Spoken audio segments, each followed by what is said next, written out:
Hello मित्रों, इस YouTube channel में बहुत बहुत स्वागत है। सीटेट परीक्षा 2026 के लिए बाल विकास एवं शिक्षा शास्त्र से संबंधित कुछ प्रश्न।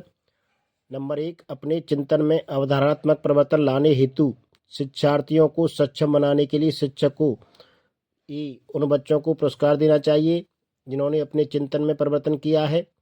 बच्चों को स्वयं चिंतन करने के लिए प्रोत्साहित करना चाहिए और उनसे कहना चाहिए कि वे शिक्षिका को सुने और उसका अनुपालन करें। व्याख्यान के रूप में व्याख्या प्रस्तुत करनी चाहिए। स्पष्ट और आश्वस्त करने वाली व्याख्या देनी चाहिए ताकि शिक्षार्थियों के साथ चर्चा करनी चाहिए। तो इसका डी उत्तर सही होगा। डी उत्तर सही है। स्पष्ट और आश्वस्त करने वाली व्याख्या देनी चाहिए ताकि शिक्षार्थियों के साथ चर्चा करनी चाहिए। प्राथमिक विद्यालय की कक्षा कक्ष के संदर्भ में सक्रियता का क्या अर्थ है? याद करना, प्रत्यार्पण सुनना, शिक्षक का अनुकरण और नकल करना, जांच पड़ताल करना, प्रश्न पूछना, विवाद, शिक्षक द्वारा दिए गए उत्तरों की नकल करना। तो इसका सी उत्तर सही है। कौन सा सही है? सी उत्तर सही है। जांच पड़ताल करना, प्रश्न पूछना और वाद विवाद करना। बच्चे तब सक्रिय सृजनशील होते हैं जब वे किसी गतिविधि में भाग लेते हैं। शिक्षक की डांट से बचने के लिए, दूसरों के सामने अच्छा करने के दबाव में आकर, अपनी रुचि को पुरस्कार। तो बच्चे सर्वाधिक सृजनशील कब होते हैं? जब अपने काम, किसी काम या गतिविधि को अपनी रुचि से करते हैं। तो सी ऑप्शन सही होगा इसका।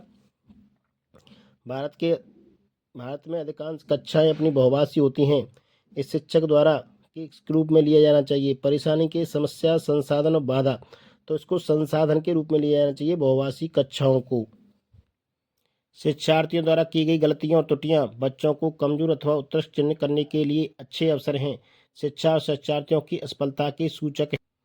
उनके चिंतन को समझने के अवसर के रूप में देखी जानी चाहिए। कठिनाई से निपटाई जानी चाहिए। तो इसका सही उत्तर होगा सी, उनके चिंतन को समझने के अवसर के रूप में देखी जानी चाहिए। तो शिक्षार्थियों द्वारा की गई गलतियां क्या है? उनके चिंतन को समझने के अवसर के रूप में देखी जानी चाहिए। प्रश्न नंबर 6, के विचार से बच्चे सक्रिय ज्ञान निर्माता तथा नन्हे वैज्ञानिक हैं जो संसार के बारे में अपने सिद्धांतों की रचना करते हैं। तो इसका सही उत्तर है जीन प्याजे। जीन प्याजे ने बच्चों को नन्हे वैज्ञानिक कहा है। बाल केंद्रित शिक्षा का क्या अर्थ है? तो बाल केंद्रित शिक्षा का अर्थ है ऐसी शिक्षा जिसमें बच्चों की अभिव्यक्ति और उनकी सक्रिय भागीदारी महत्व दिया जाए, उसे कहते हैं बाल केंद्रित शिक्षा, चाइल्ड सेंटर्ड एजुकेशन। जटिल परिस्थिति को संसाधित करने में शिक्षक बच्चों की क्या सहायता कर सकता है?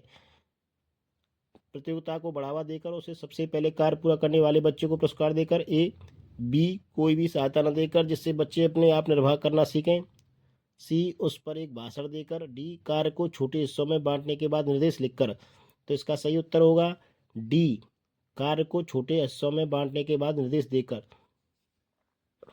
शिक्षार्थियों से वह अपेक्षा करना कि वे ज्ञान को उसी रूप में पुनः प्रस्तुत कर देंगे जिस रूप में उन्होंने उसे ग्रहण किया है। अच्छा है, ए अच्छा है क्योंकि यह शिक्षक के लिए आकलन भी सरल है। बी, एक प्रभावी आकलन युक्ति है। सी, समस्यात्मक है क्योंकि व्यक्ति अनुभवों की व्याख्या करते हैं और ज्ञान को ज्यों का त्यों पुनः उत्पादित नहीं करते।